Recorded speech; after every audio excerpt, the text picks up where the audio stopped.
This is a quick history recap of the Space Jam Jordan 11.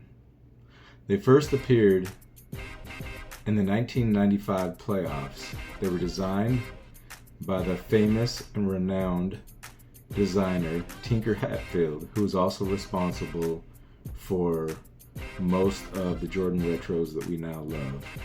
It was MJ's return, and they actually lost to the Orlando Magic in the playoffs. The following year, MJ and the Chicago Bulls smashed their way through the 1996 playoffs, advancing to the finals and securing a fourth title against the Seattle Supersonics.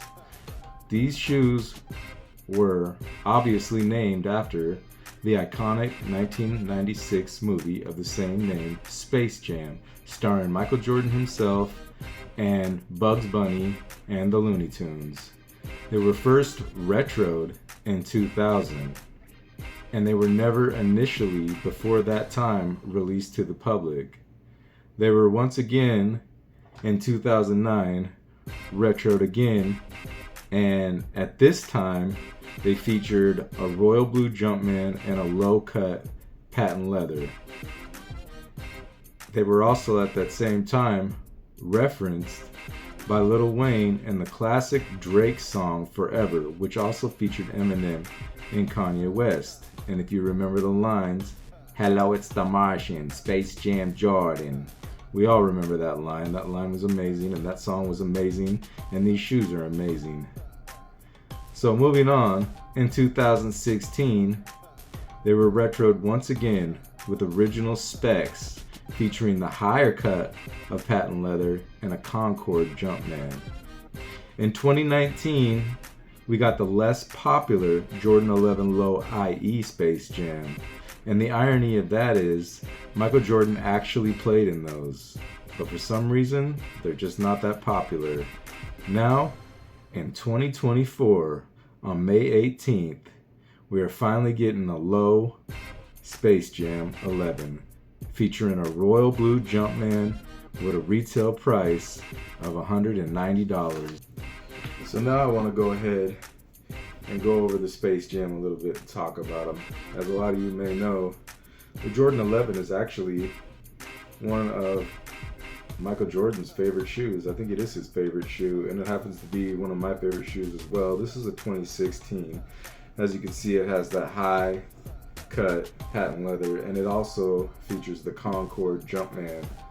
So now we got the lows coming out, and to be honest with you, I'm really jumping on the low wave lately. I'm loving lows. I like the way they sit on pants. I like the way they look in shorts. I just like lows. They're easy to put on. They're easy to just put on when you need to run. They look good anywhere you go. It could be a casual event. It could be something else going on, an event that you need to dress up for. And you know what? These are definitely the type of shoe that you could dress up in. So, in my opinion, not all Jordans look good as a low, but there is a list that I would like to share with you that is I consider to be pretty nice with a low cut. You have the ones. I actually prefer twos in the low cut because the ones are in the high are pretty ugly in my opinion. And then there's a few other ones. I'd say the 11s look good as a low, as well as 13s and 14s. And I'm pretty sure that's about it in my opinion. You guys might have some other opinions. You can go ahead and share in the comments if you want. But I'm very excited about these coming out in a low version, and I think that a lot of you probably are too. In my opinion, I don't think those are sitting, and if they do, I really honestly think those will be gone in the morning on the sneakers app. I think if you don't grab them, they're going to be gone. If they do sit in the store, it's only going to be over the weekend, and by the next following weekend, they'll be gone. But I wouldn't be surprised if these sell out and have a little bit of resale value.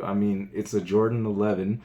It might be a low, but like I said, Jordan 11s are pretty nice even in the low cut, and they're Space Jam. It's a classic. We just went over the history. We know there's rich history in this. It's a beautiful shoe. Oh yeah, and I want to also share the fact that the lows, did I say that those have a royal Jumpman? And that brings me back to what I wish I had. I would like to get my hands on the 2009 pair of these. They're a little different, and they weren't true to OG specs, but they had a low cut, and they had that royal blue Jumpman on them. And you know what? Those are pretty nice, and I've heard a lot of other people with the same opinion on that. And I have an idea. I think that in the next couple of years that these will be coming back. It's that time. The cycle's coming around again. It's been a few years. It's been about 8 years. So I'd give it another year or two. And, you know, the Columbias are coming out this year, and they just had the lows a couple years ago on those, and now those are back. So I kind of feel like they might do the same thing. I personally have an idea that I'd like to share with y'all too. And I think that it would be cool to see, I know you guys are kind of burnt out on that, but a reimagining of these would be pretty nice in my opinion. Give us an OG box. Give us a 2009 version with the Royal Jumpman. You know, you could do the patent leather low, and I know y'all might not like this. It might be a hot take, but I'd like y'all to age the sole on it. Give us almost like a piss color yellow bottom, almost like a gum bottom or something, and then give us that low cut and give us a royal, and I think those would do numbers. Give us the OG box. Hell, throw a retro card in there. I think that would be great too. But that's just my opinion. Let me know if you agree. If not, you know, to each his own. That's fine. But that's just some thoughts that I've had. I'm really excited about the Space Jam 11 lows coming in. I want to get my hands on them. I think they're going to sell out. I think these are going to be a big one. And yeah. So that about covers it on the Space Jam 11s. And I think I'm going to cut it short. And once again, OG Trap Jordan. And I'll see you on the next one. Peace.